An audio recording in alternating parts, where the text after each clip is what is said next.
Hey, so I'm Roman Lily, currently solo traveling around India, and today I want to tell you about common cell phone scams that are affecting tourists, affecting SIM cards, and I'm also going to tell you not only what's happening with the scams, but how to get your own SIM card so that you don't even have to worry about it. Now, in some countries, like in Japan, I actually got a SIM card just at a vending machine. Can't be much simpler than that.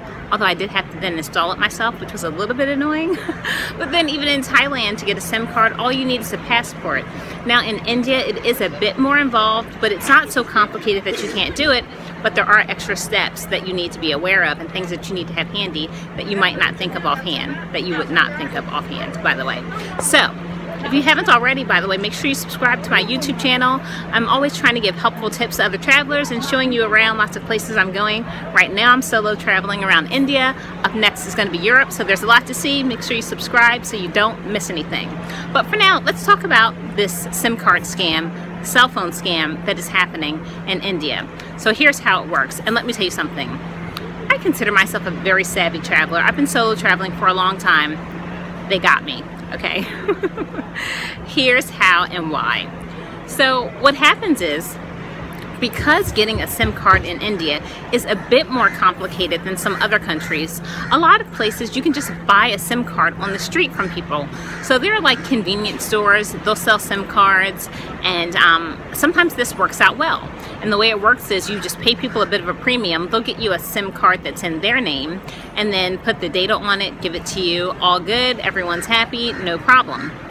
Now, the way I got scammed with this is because I actually trusted a guy who was working at my hostel. So I figured, if this guy's working through my hostel, he's not going to try and scam me. False. That is false. And the guy at my hostel was working with some guys and put me in touch with guys who did scam me. So I just didn't want to be bothered, and I was being a little bit, just looking for kind of the shortcut. And sometimes the shortcut winds up being a long cut when you have to redo something. So how it works is, I got a SIM card, I paid a premium, which I was okay with, but by the way, the premium they charged me was too high.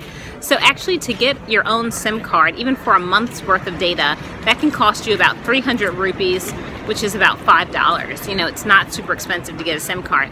I paid double, but actually it was more than double. But I was thinking, helping a local business owner, I didn't really mind so much. I just paid the extra money because I didn't want to have to go through the hassle of getting my own SIM card, walking around. I was in a new city, just wanted to have a SIM card and be done with it. Now, like I said, some people do actually do this as a reputable business and don't scam people. I know lots of people who've gotten SIM cards this way, but the thing is, when you do get a SIM card this way, you're at risk. By the way, sorry, I'm dodging like this monstrous ant that was trying to crawl on me.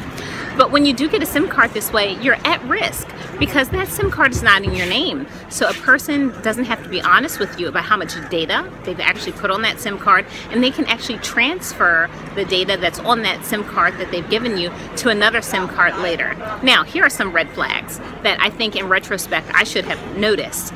So the guy was asking me lots of questions when I was getting the SIM card. I was in Chennai at the time. So he was like, how long are you going to be in Chennai? How long are you going to be in India?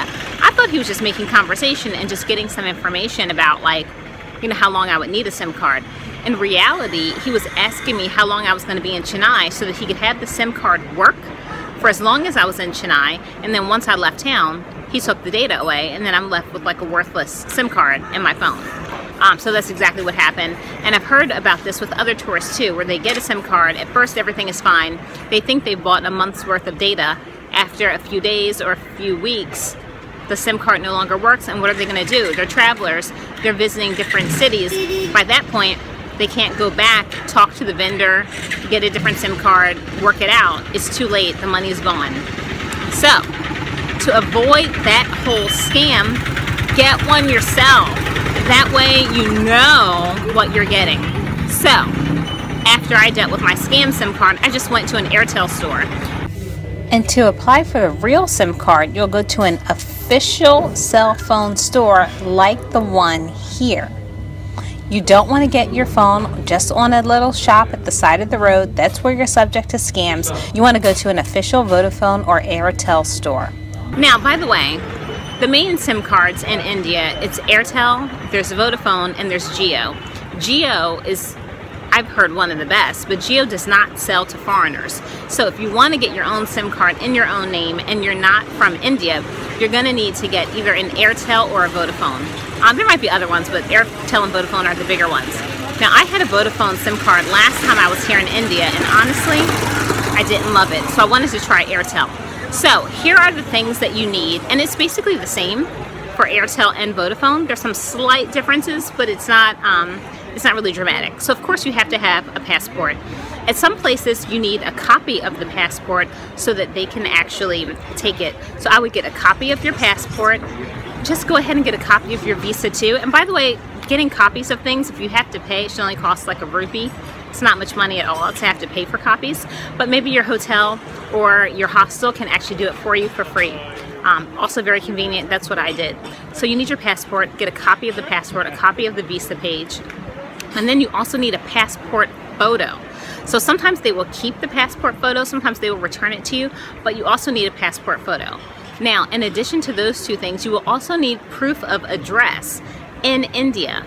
So proof of where you're staying. I just took the business card of my hostel. That is completely sufficient. That's all you need. But the last thing that you need, which by the way I didn't have last time, but luckily I kind of fudged it.